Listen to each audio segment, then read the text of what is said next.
Handa para sa pagdiriwang ng misteryo ng pagpapakasakit at pagkabuhay ng Panginoon. Sinigap nating unawain at tuparin ang ating pananagutan sa Diyos at sa kapwa-tao, alinsunod sa aral at halimbawa ni Jesucristo.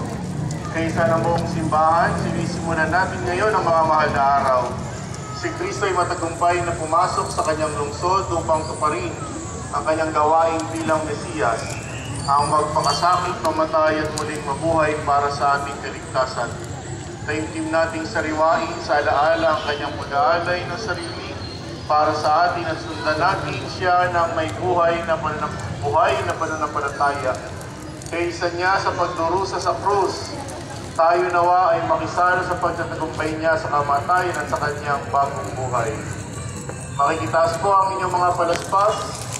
Mamanating makapangyarihan ng mga palaspas na ito ay iyong pagpalain at pamanaling sa masaya naming pagpupunyi sa Mesiyas na aming hari. Siya ay aming masundan at sa pamamagitan niya ay aming kapitin ng hindi magmamalim na lungsod ng Jerusalem na kanyang pinag-aharian kasama mo at ang Espiritu Santo magpa sa walang hanggan. Amen. Sumainyo ang Panginoon. At sumainyo Ang mabuting balita ng Panginoon ayon kay San Lucas. papuri sa iyo, Panginoon. Noong panahon iyon, nagpauna si Jesus patungong Jerusalem. Nang malapit na siya sa Bethphage at Betania, sa bundok na kung tawagin ay bundok ng mga Olivo, pinauna niya ang dalawang alagad. Sinabi niya sa kanila, pumunta kayo sa susunod na nayon. Sa pagpasok doon ay matatagpuan ninyo ang isang bisirong asnong nakatali. Hindi pa ito nasasakyan ni numan. Kalagin ninyo at dalhin dito. Kapag may nagtanong kung bakit ninyo kinakalag, sabihin ninyo kailangan ng Panginoon. Kaya't lumakad ang mga inutusan at tatagpuan nga nila ang asno, ayon sa sinabi sa kanila ni Jesus. Samantalang kinakalag nila ito, tinanong sila ng may-ari, bakit ninyo kinakalag yan? Kailangan ito ng Panginoon, tugon nila.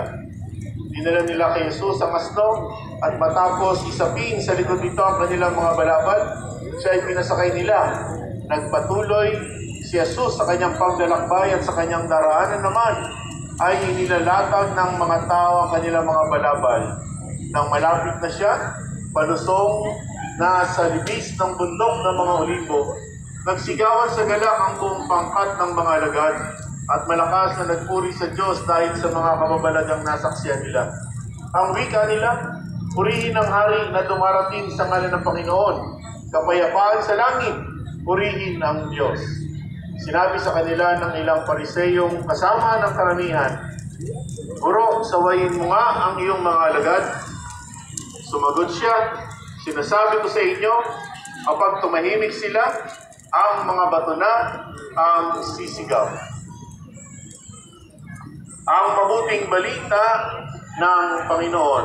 Pinupuri ka namin, Panginoong Hesukristo. Minamahal na mga kapatid, tularan natin ang mga taong nagpuri kay Jesus sa Jerusalem. Halinang magprosesyon sa kanyang karangalan, taglay ang kapayapaan.